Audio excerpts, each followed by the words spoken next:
আসসালামু আলাইকুম প্রিয় শিক্ষার্থীরা, আশা করি তোমরা ভালো আছো। আজকে তোমাদের সকালেই উচ্চতর গণিত প্রথম পত্র পরীক্ষা। তো উচ্চতর গণিত পরীক্ষা চলাকালীন যে দুইটা কাজ করলে তোমার প্রিপারেশন যতটুকু তার চাইতেও তুমি যতটুকু প্রিপারেশন নিচ্ছ তার চাইতেও ভালো রেজাল্ট, মানে যতটুকু আউটপুট দেওয়ার কথা তোমার প্রিপারেশন অনুযায়ী তার চাইতেও বেশি আউটপুট তুমি দিয়ে আসতে পারবা। সেই দুইটা টিপস, সেই দুইটা কথা তোমাদেরকে শেয়ার করব, যেগুলো তুমি ফলো করলে ইনশাল্লাহ তোমার পরীক্ষা ভালো হবেই। তো প্রথমত আমি দুইটা কথা বলবো, একটা এমসিকিউর ক্ষেত্রে, একটা সিকিউর ক্ষেত্রে, ঠিক আছে? তো তার আগে কিছু কথা বলি। সেটা হচ্ছে, তোমরা পরীক্ষার হলে যাওয়ার সময় একটু চেষ্টা করবা পানি নিয়ে যেতে, 250 মিলি বোতলে কিংবা 500 মিলি বোতলে একটু পানি নিয়ে যেতে, ঠিক আছে? কারণ হচ্ছে এটা বিশেষ করে ম্যাথ এক্সামে খুব বেশি তোমাকে হেল্প করবে, বুঝছো? কারণ তোমার মাথা অনেক সময় ব্ল্যাঙ্ক আউট হয়ে যেতে পারে, তোমার পানির পিপাসা লাগতে পারে, তখন তুমি পানি খাবা, ঠিক আছে? আর পানিটা নিয়ে গিয়ে পানিটা কখনোই টেবিলে রাখবা না, ওটা হচ্ছে নিচের দিকে রাখবা, লো বেঞ্চে রাখবা, বা হচ্ছে তোমার যদি ডেস্ক থাকে টেবিলে, যেখানে তুমি পরীক্ষা দিব ওখানে ডেস্ক থাকলে ডেস্কে রাখবা। কেননা কারণ এই পানি যদি একবার তোমার OMR কিংবা তোমার খাতার মধ্যে পড়ে তাহলে কিন্তু শেষ, তোমার পরীক্ষা এখানেই শেষ। এক্সট্রা যদি কোনো স্যারদের কাছে OMR না থাকে কিংবা খাতা না থাকে, সেক্ষেত্রে তুমি তোমার পরীক্ষা ধরে নিতে পারো যে এখানে মোটামুটি শেষ। তো দ্যাটস ওয়াই এটাতে সাবধান থাকবা, ঠিক আছে? তো যাই হোক, এখন আরেকটা কথা, এটা তোমরা সবাই জানো, ছোটোবেলা থেকেই শুনে আসতেছো, সেটা হচ্ছে কি, ম্যাথ এক্সামে সবচেয়ে বেশি যেটা দরকার সেটা হচ্ছে মাথা ঠান্ডা রাখা, তাই না?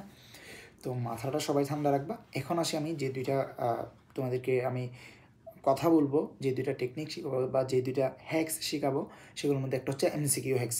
এমসিকিউ হ্যাক্সটা অলরেডি যারা আমার ইউটিউব চ্যানেলে আসো, যারা দেখছো, আমি অলরেডি হ্যাক্সটা শেয়ার করছিলাম ওইখানে, আশা করি তোমরা এটা দেখছো। যারা দেখছো তারা হচ্ছে জাস্ট সিকিউ যখন বলবো তখন আর স্কিপ করে সিকিউর হ্যাক্সের ওখানে চলে যেতে পারো। বাট যারা ওটা দেখো নাই তাদের জন্য বলছি, তুমি প্রথমে কী করবে, এমসিকিউগুলোকে তুমি 3টে স্টেপে ভাগ করে নিবা, এবং তুমি টাইমটাকে এভাবে করে সেট করবা যে 10 মিনিট, এরপরে 10 মিনিট, এরপরে 5 মিনিট, তোমার 25 মিনিট না, 25টা এমসিকিউর জন্য।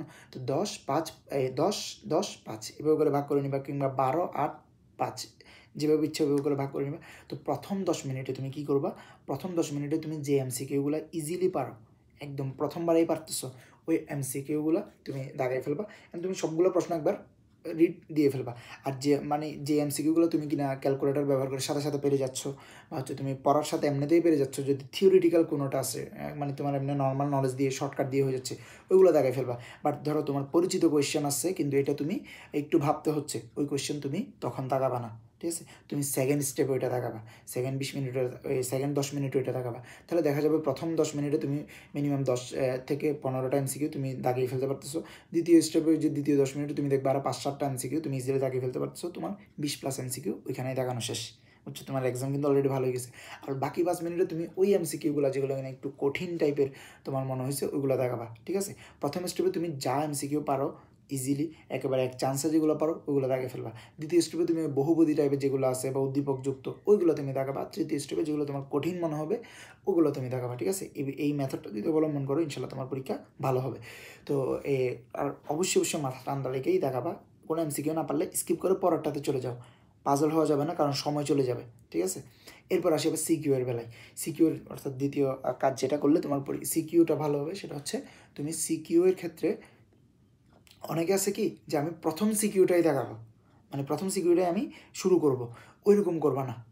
তোমার 8টা সিকিউ, তার মধ্যে তুমি যেই বিভাগের যেইটা তুমি সবচেয়ে ভালো পারবা ওই সিকিউ দিয়ে তুমি শুরু করবা, যেটাতে তোমার সময় বেঁচে যাবে, তুমি কনফিডেন্স পাবা। তুমি যদি সহজটা দিয়ে শুরু করো তুমি ইজিলি তাড়াতাড়ি শেষ করতে পারবা, এবং তোমার হচ্ছে অনেক সময় বেঁচে যাবে, তুমি কনফিডেন্স পাবা, হ্যাঁ আমি তো পারতেছি, আমার একটা সিকিউ হয়ে গেছে। এভাবে করে তারপর দ্বিতীয়টা তৃতীয়টা এভাবে যাবা। যেগুলো তোমার কঠিন মনে হবে ওগুলো পরের দিকে আনসার করবা, বুঝছো? শেষের দিকে আনসার করবা। তোমার শুরুর প্রথম প্রশ্ন ধরো ম্যাট্রিক্স, তোমাদের প্রথম প্রশ্ন ম্যাট্রিক্সে তো থাকে ক বিভাগে, ওইটা ধরো তো কঠিন আসছে, বা তোমার মনে হচ্ছে ওটাতে অনেক সময় যাবে, তুমি পারতেছো কিন্তু সময় যাবে, এটা শুরু করবে না। তুমি দেখবা আগে কোনটা তুমি অল্প সময়ের মধ্যে ইজিলি শেষ করে ফেলতে পারবা, তোমার সঠিকভাবে পারবা এবং তুমি ইজিলি শেষ করে ফেলতে পারবা, ওই সিকিউটা দিয়ে তুমি আগে শুরু করবা, বুঝতে পারছো? তাহলে দেখা যাবে ওই যে তোমার সময়ও সেভ হবে, তোমার কনফিডেন্সও বাড়বে, তুমি বাকি অঙ্ক, তোমার অনেকগুলো এমনও থাকতে পারে যে কোনো একটার ঘ তুমি মিলাইতে পারতেছো না, ওইগুলো দেখা যাবে। এই যে তুমি শুরুর দিকে ইজিগুলো আনসার করার কারণে নিজের ভিতরে যে একটা কনফিডেন্স তৈরি করে ফেলছো, সে কারণে তুমি অঙ্কগুলো মিলিয়ে ফেলতে পারছো। বাট যদি কেউ এই মেথডটা অবলম্বন না করো, তুমি যদি প্রথম সিকিউটা নিয়ে পড়ে থাকো বা শুরুর দিক থেকে মানে সিরিয়াল মেনটেন করে যাও, অ্যান্ড তোমার যদি দেখা যায় এখানে তুমি ক খ পারছো, গ নাম্বারটা পারতেছো না, ওই গ নাম্বার নিয়ে তুমি বসে থাকবে, গ নাম্বার নিয়ে তোমার 1 ঘন্টা চলে যাবে, কিন্তু তুমি মিলাইতে পারবে না। কারণ অঙ্ক একবার না মিললে প্রথমবারে ওইটা দ্বিতীয়বারে সহজে মিলে না, ওইটা পরে ঠান্ডা মাঝে চিন্তা করতে হয়। তো আরেকটা কথা বলি, তোমাদের যদি যখন দেখবা যে তোমার হচ্ছে সিকিউ আনসার করার সময় তোমার হচ্ছে মাথা পাজল হয়ে গেছে, মানে মাথা ব্ল্যাঙ্ক আউট হয়ে যায়, অনেক সময় এরকম হয়, আমারও হয়েছিল।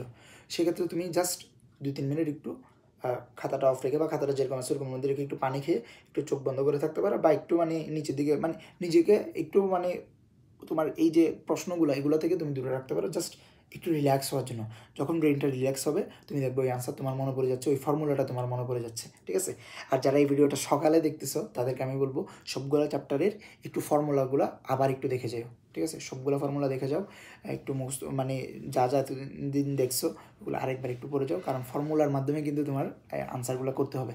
তো এই দুইটাই কথা বলার ছিল। আমি দোয়া করি আমার স্টুডেন্টরা যারা এই ভিডিওটা দেখছে প্রত্যেকেই ভালো রেজাল্ট করবে ইনশাল্লাহ, প্রত্যেকেই উচ্চতর গণিত ফার্স্ট পেপারে ভালো করবে এবং সেকেন্ড পেপারেও ইনশাল্লাহ ভালো করবে। আর তোমার সেকেন্ড পেপারে যা যা লাগবে সবগুলো নিয়ে আমি তোমাদের সাথে মিডিয়া আওয়ার এই চ্যানেলে সাথে আছি। তো সবাই সাবস্ক্রাইব করে রাখো এবং ফ্রেন্ডসদের কাছে এই ভিডিওটা শেয়ার করে দিও। আজ এইটুকুই, আসসালামু আলাইকুম।